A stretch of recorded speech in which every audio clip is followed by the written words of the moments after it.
ఏదైనా సాధ్యమే కార్యక్రమానికి తిరిగి స్వాగతం. ఈ జ్ఞాన సముపార్జన అనేది కూడా చాలా ముఖ్యం. సో ఎలా చేయాలంటారు? మనుషులంతా కూడా ఈ జ్ఞానాన్ని రాయడం ఇవన్నీ లేనప్పుడు ఇవన్నీ మెదడులో పెట్టుకున్నారు. అంత ఒకరి నుంచి ఒకరికి చెప్పడం ద్వారా చెప్తూ ఉంటే గుర్తుపెట్టుకోవడం. అట్లా వేదాలు ఇవన్నీ కూడా అట్లనే వచ్చాయి. అంటే అపౌరుషేయాలంటారు, అంటే ఎవరో చెప్పింది కాదు, ఇంకోటి అది గ్రాంధికంగా రాసింది కాదు. అందరూ నేర్చుకుంటూ ఒకరించి జనరేషన్కి వెళ్ళాయి. తర్వాత ఎప్పుడైతే రాత లిపి ఇవన్నీ వచ్చాక దాన్ని పుస్తకాల్లో రాసి దాన్ని ప్రిజర్వ్ చేసి దాన్ని అందించడం మొదలుపెట్టాం. సో ఇప్పుడు చాలా వరకు ప్రపంచంలో ఉన్న జ్ఞానం అంతా కూడా పుస్తకాల్లో పెట్టాం. ఆ పుస్తకాలను మనం చదవడం ద్వారా మనం ఒకసారి వాళ్ళు ఎవరో ఎంతో చేసిందని మనం కొద్ది గంటలు నేర్చుకోవచ్చు. అంటే ఎడ్యుకేషన్లో ఒక టెక్నాలజీ నేర్చుకోవడం, జ్ఞాన సముపార్జనలో ఒక టెక్నాలజీ. ఇప్పుడు దానికన్నా ఇంకొంచెం టెక్నాలజీ పెరిగిపోయింది. ఈ గత కొద్ది సంవత్సరాలు, వందలాది వేలాది సంవత్సరాలు జరిగిందని కొద్ది సంవత్సరాలు మారిపోయింది. ఏమైంది, ఇప్పుడు రాసేది అలవాటు కూడా పోయింది చాలామంది. ఇట్లా కూడా లేదు, ఏమి ఊరికే ఒక వేలతోనే చేస్తున్నాం. నెక్స్ట్ ఇప్పుడు అన్ని ఆడియోలు వచ్చాయి, వీడియోలు వచ్చాయి. ఇవన్నీ వచ్చాక ఇప్పుడు మీకు కావాల్సినంత బోల్డ్ అంత జ్ఞానం మీకు కావాల్సిన దానికన్నా ఎక్కువ జ్ఞానం మీకు విరివిగా దొరుకుతుంది, ఫ్రీగా దొరుకుతుంది. కాబట్టి జ్ఞాన సంపాదన చేయడానికి బోల్డ్ అంత అవకాశం ఉంది ఇప్పుడు. అయితే మనం ఏం చేయదలుచుకున్నాం దాన్ని దృష్టిలో పెట్టుకొని చేస్తే మనకి ఏ జ్ఞానం కావాలో దాన్ని మనం సంపాదించుకుంటాం. దాన్ని మనం ఇంకోటి నేర్చుకోవాలి, నెక్స్ట్ లెవెల్ నేర్చుకోవాలి. ఇది జ్ఞాన సముపార్జన నేర్చుకోవడం అయితే నెక్స్ట్ లెవెల్ చాలా ఇంపార్టెంట్. ఇది ఎవరైతే టాప్ లెవెల్ అంటారు, ఇప్పుడు మామూలుగా ఫస్ట్ క్లాస్ రావడానికి ఇది ఉపయోగపడుతుంది. నెక్స్ట్ ర్యాంక్ లెవెల్ రావాలంటే, అంటే జీవితంలో ఎవరు చేయనటువంటి గొప్ప పనులు మనం చేయాలంటే చక్కగా దాన్ని విడమర్చుకోవాలి. అంటే ఏది ఎక్కడ ఎప్పుడు ఎలా వాడాలా అనేది రావాలి. నాకు తెలుసు కదా, కొంతమంది ఎవరన్నా మాట్లాడిస్తే ఏవో చెప్పేస్తూ వినే ఓపిక ఉండదు.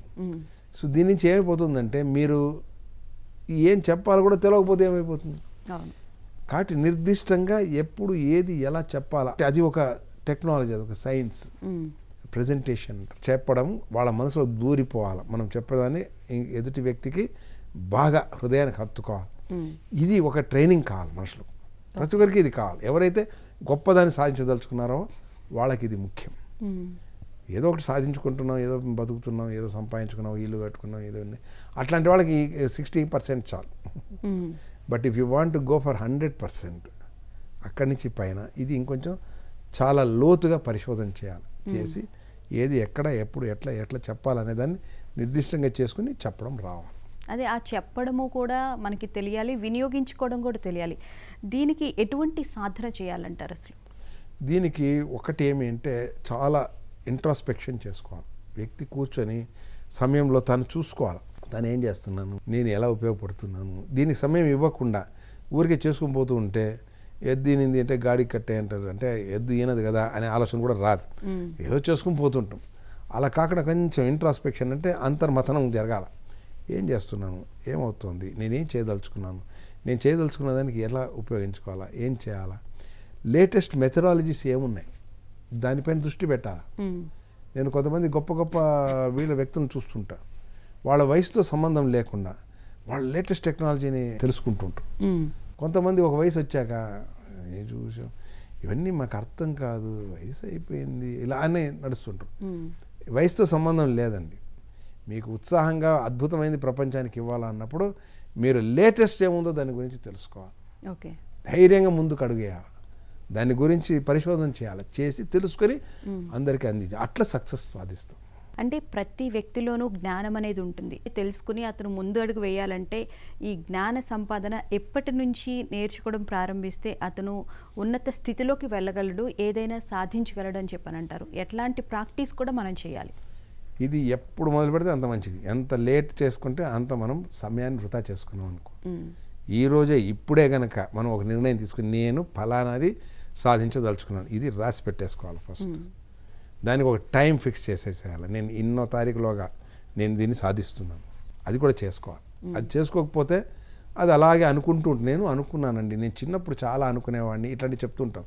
ఎందుకంటే ఊరికి అనుకుంటే కాదు, దాన్ని నిర్దిష్టంగా అక్షరాల్లో దాన్ని పెట్టాలి. పెట్టినాక దాన్ని మర్చిపోకుండా రోజు గుర్తు చేసుకోవాలి, నేను ఇది సాధిస్తున్నాను, ఉదయం లేస్తున్న దాన్ని ఇది సాధిస్తున్నాను. అప్పుడు ఆ రోజు మొత్తం 24 గంటల్లో ఎక్కువ సమయం దానికే మనం పెట్టడం మొదలు పెడతాం. సమయం కేటాయించి దానికి తగిన వ్యక్తుల్ని కలవడం, దానికి తగినటువంటి పుస్తకాలు జ్ఞానాన్ని తెలుసుకోవడం, దాన్ని మనం మళ్ళా ఒక అలవాటు చేసుకోవాలి. ఈరోజు నేను ఏం తెలుసుకోవాలి వాటిని అన్నింటినీ చక్కగా రాసి పెట్టుకోవాలి, దాన్ని చక్కగా పాయింట్స్గా. ఇప్పటికీ నేను నా పుస్తకాలను నేను పెట్టుకుంటాను. నా ఇట్లా రాసిన పుస్తకాలు చాలా ఉంటాయి. ఎందుకంటే ఇది ఒక అలవాటు, ఇది చేసుకోవాలి. ఇక్కడ నాకు అన్నీ తెలుసుంటే ఏముంది, ఈ వ్యర్థమైనటువంటి మాటలు వదిలేయాలి. ప్రతి ఒక్కటి కూడా నీట్గా రాసుకోవాలి. అది ఈరోజు నాకు కాకపోయినా ఇంకొకరికైనా ఉపయోగపడుతుంది. పాయింట్ ఫామ్స్ చేసుకోవాలి. ఇప్పుడున్న టెక్నాలజీలో వీటిని అన్నింటినీ మనం పవర్ పాయింట్స్గా మార్చుకోవచ్చు, పీడిఎఫ్లుగా చేసుకోవచ్చు, పంచుకోవచ్చు. దానికి వేదికలు ఉన్నాయి.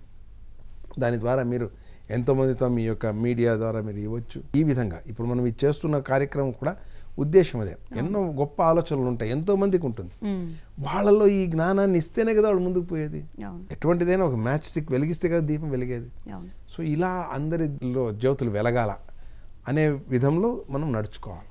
ఇవన్నీ స్టెప్స్ చేయాలి.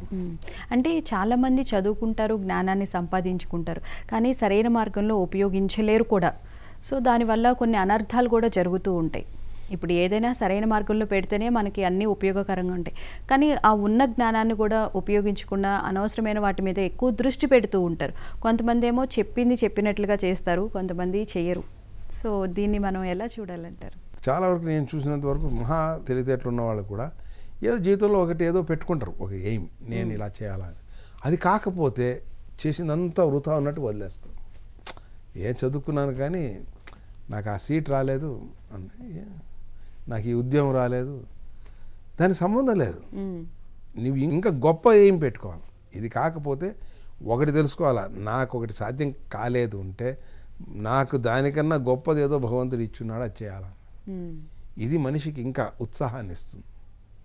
అప్పుడు ఆ గొప్పదాని గురించి ఆలోచించినప్పుడు ఇవన్నీ కూడా నేను నేర్చుకున్నది ఏది కూడా వృథా కాదు. ప్రతి ఒక్కటి కూడా దానికి ఉపయోగపడుతుంది. ఇప్పుడు ఇంటికి మన సరుకులన్నీ తీసుకొస్తాం, ఏదో చేయడానికి కూర్చుంటాం, అది కాలేదనుకోండి ఇంకేదో చేసేది తింటాం కదా, పెట్టాలి కదా, ఇంకా మంచిది చేస్తాం. ఈ విధంగా మనం వీటన్నిటిని, ఈ జ్ఞానాన్ని అంతటిని కూడా క్రోడీకరించి ఇంకా గొప్పదానికి పూనుకోవాలి. అది పూనుకోని వ్యక్తులే ఏం చేస్తారంటే వదిలేస్తారు. చాలామంది చదువుకొని కూడా అలా సమయాన్ని వృధా చేయడానికి ముఖ్యమైన కారణం అదే. చాలా చక్కగా తెలియజేశారండి, ధన్యవాదాలు. ధన్యవాదాలు. చూసారు కదండి, జ్ఞానాన్ని సంపాదించడమే కాదు, దాన్ని వినియోగించడం కూడా తెలియాలి. అప్పుడే మనం సక్రమమైన మార్గంలో వెళ్తాం. అందరికీ మన జ్ఞానాన్ని కూడా పంచాలి.